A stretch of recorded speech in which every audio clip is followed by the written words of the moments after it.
Assalamualaikum warahmatullahi wabarakatuh. Hai Rio Hotspot lovers, Rio Hotspot kembali menyapa Anda. Ada berita apa sih di Rio Hotspot kali ini? Di antaranya pelatih Persib Robert Rene Albert yang ucapkan terima kasih. Ada apa ya? Lalu ada kabar dari tim yang katanya merosot di Liga 1 musim depan. Ada tim mana sajakah itu? Dan juga ada ambisi Arema yang menakutkan musim depan, serta beberapa berita lainnya.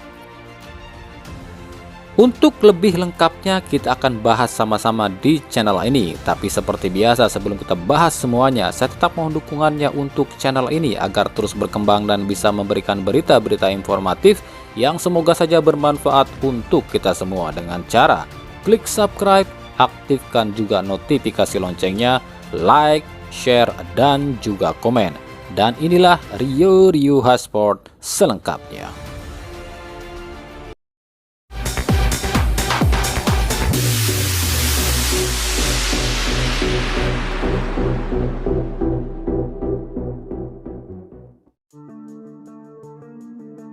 Pelatih Persib Bandung Robert Rene Albert mengucapkan terima kasih pada pihak Persib, terutama pada Teddy Cahyono yang telah mendatangkan sejumlah pemain baru musim ini. Robert mengetahui jika para pemain baru ini memiliki skill dan performa yang bagus, dan ia yakin Persib mampu lebih baik lagi dan jadi juara dengan para pemain ini musim depan. Ya, musim ini agak sedikit berbeda dengan musim-musim sebelumnya, di mana di musim-musim sebelumnya para rekrutan baru di Persib hampir 80% atas keinginan dan rekomendasi dari pelatih. Bahkan di dua musim terakhir, Robert Rene Albert lah yang merekrut para pemain baru, dan hanya 20% saja yang hasil rekomendasi dari manajemen Persib. Namun di musim ini sejauh ini dari 8 pemain baru yang masuk ke Persib, 6 diantaranya adalah rekrutan Direktur PT PBB Teddy Cahyono, dan 2 diantaranya adalah usulan dari Komisaris PT PBB Humo Mutar, yakni pemain muda Arsan Makarim dan Satrio Santoso. Sementara belum ada satupun pemain yang hasil rekrutan dari Robert Rene Albert. Rene Albert sendiri memilih pulang ke Belanda dibanding mengurusi transfer pemain. Hal ini memang wajar dilakukan oleh Persib. Pasalnya di dua musim terakhir Persib selalu menyerahkan urusan rekrutan pemain ini pada pelatih, dan tak sedikit dana yang telah digelontorkan Persib di tiap musimnya. Namun hasilnya belum juga maksimal, dan nampaknya Teddy Cahyono pun tahu kelemahan Rene Albert, yakni Rene Albert tak bisa cetak bintang tapi bisanya pakai pemain jadi. Untuk itu Teddy Cahyono akhirnya merekrut sejumlah bintang dengan harapan para bintang ini mampu mengangkat prestasi Persib di tengah buruknya racikan dari sang pelatih. Saya berterima kasih pada pihak manajemen Persib atas datangnya para pemain baru musim depan. Mereka pemain-pemain bagus dan saya optimis dengan skuad ini kita akan lebih baik dan mampu jadi juara musim depan, ujar Robert Rene Albert. Mengenai hal ini, Direktur PT PBB Teddy Cahyono memilih merendah. Ia mengatakan setiap pemain yang direkrut adalah hasil keputusan bersama antara manajemen Persib dengan staf pelatih. Ya enggak lah, bukan saya. Setiap pemain yang kami datangkan itu hasil keputusan bersama antara manajemen dengan staf pelatih. Kita diskusikan dulu layak apa tidak dan dibutuhkan apa tidak, baru kita rekrut, ujar Teddy Cahyono. Kita akan lihat hasil kerja Teddy Cahyono musim depan dengan rekrutannya. Apakah akan lebih bagus dari musim-musim sebelumnya? Karena jika kita lihat dari para pemain yang datang musim ini, semuanya bagus. Jika gagal juga musim depan, berarti bukan pemain yang harus dibuang, tapi pelatih yang harus diganti. And goodbye Rene Albert. Dari Persebaya, usai ditinggal Taisei Marukawa dan hampir 80% skuadnya, nilai Persebaya turun di pasaran. bahkan jauh terperosok di urutan 10 dengan klub termahal saat ini.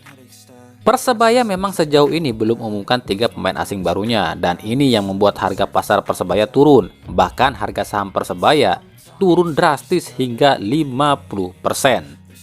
Hal serupa pun dialami Persib Bandung yang justru disalib oleh Borneo FC usai mendatangkan Stefano Lillipali dan sejumlah pemain baru. Namun menurut pelatih Persebaya Aji Santoso, nilai pasar ini hanyalah angka. Sepak bola adalah permainan tim. Dirinya yakin dengan pemain-pemain yang ia pilih musim ini, Persebaya akan mampu kembali bersaing, bahkan akan lebih mengejutkan di Liga Indonesia. Sepak bola itu permainan tim. Saya lebih suka memakai pemain-pemain baru yang belum banyak orang tahu, karena mereka akan kami bina dan hasilnya nanti akan jadi bintang di sini. Memang dalam urusan bisnis ini tidak bagus, tapi ini kan sekarang. Lihat nanti.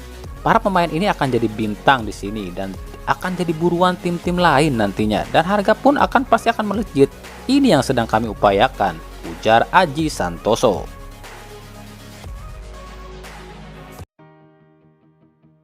Begitupun dengan Persik Kediri, tim yang saat ini dimiliki oleh Gading Martin ini dicemooh. Pasalnya setelah kedatangan Gading Martin, justru Persik Kediri membuang para pemain hebat seperti Yosep Ejejari dan belum juga dapatkan skuad yang mewah untuk musim depan.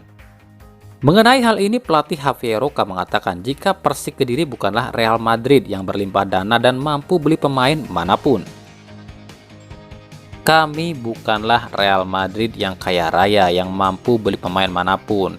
Kami dituntut untuk memaksimalkan pemain-pemain yang ada, karena permainan tim itu bukan dan tak melulu soal bintang, tapi taktik dan strategi.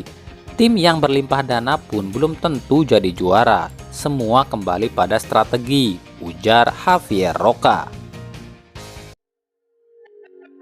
Berbeda dengan Arema FC, pemilik Arema FC Gilang Widya Pramana mengatakan jika Arema musim depan akan jadi juara, harus juara dan wajib juara dengan apapun caranya.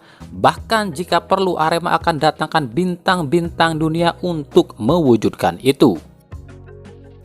Dengan melihat komposisi skuad dan cita-cita kami, saya targetkan Arema akan juara, harus juara dan wajib juara apapun caranya.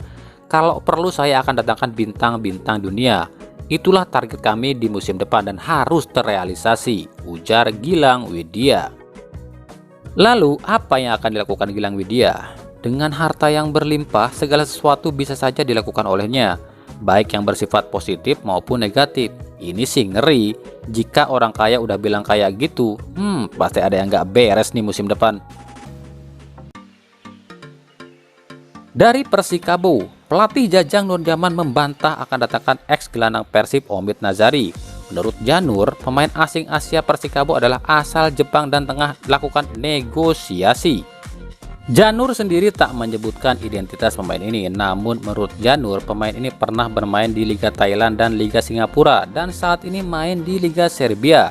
Jelas, ucapan Janur ini menuju pada satu nama, yakni Ryosuke Nagasawa. Pemain sayap kiri asal Jepang berusia 23 tahun yang juga jebolan timnas U17 Jepang yang musim ini main di Liga Serbia bersama klub Muji Murek DP. Nagasawa pernah main di Liga Thailand di 2019 bersama klub Phuket City dan main di Liga Singapura di tahun 2020 lalu bersama klub Albirex. Saat ini Nagasawa habis kontrak karena kontraknya telah berakhir di 24 Februari lalu di klub asal Serbia ini. Penyerang asal Brazil Jefferson Vieira Eufrasio atau Jefinho dikabarkan telah terbang dari Brazil. Hal ini terlihat di unggahan Instastory Jefinho. Satu klub yang santer dikaitkan dengan Jefinho adalah Persija Jakarta. Namun belum diketahui apakah Jefinho di bandara akan ke Indonesia atau justru ke negara lain. Pasalnya beredar kabar jika Jefinho pun diminati oleh klub asal Yunani. Sementara itu, gelandang asal Jepang Yuto Ono pun kabarnya telah tiba di Jakarta. Uniknya, Yuto datang bersama beberapa pemain Jepang lain. Salah satunya adalah Kazuki Takahashi dan Ryohei Miyazaki. Lalu, akan ke klub manakah para pemain Jepang ini? Dari timnas Indonesia, meskipun menang 4-0 atas Filipina, namun warganet menganggap harusnya Indonesia bisa menang lebih banyak. Pasalnya di laga ini, wasit yang memimpin laga ini asal Oman seperti berat sebelah. Wasit seolah ingin Indonesia kalah. Hal ini terlihat dari sejumlah keputusan-keputusan kontroversi yang dibuat. Bahkan pelatih Sintayong pun sempat sangat marah pada wasit yang bertugas di laga kali ini. Seperti pelanggaran Ronaldo Kuateh yang berbuah penalti, seharusnya pemain Filipina diganjar kartu merah karena ia adalah orang terakhir dan dengan sengaja melakukan pelanggaran terhadap Ronaldo. Tapi wasit hanya memberikan kartu kuning saja. Langkah Indonesia sendiri cukup berat di ajang SEA Games ini. Pasalnya media Vietnam sudah mewanti-wanti harus mematahkan langkah Indonesia. Vietnam tak mau Indonesia mengungguli mereka. Nah, itulah tadi Rio Sport edisi kali ini. Ikuti terus berita seputar sepak bola khususnya Liga Indonesia dan pernak-perniknya hanya di Rio Sport. Terima kasih yang telah menyaksikan video ini dan mengunjungi channel ini. Kritik dan saran tetap kami nantikan di kolom komentar atau di media sosial kami di bawah ini. Sampai jumpa di video selanjutnya dan salam Rio Sport.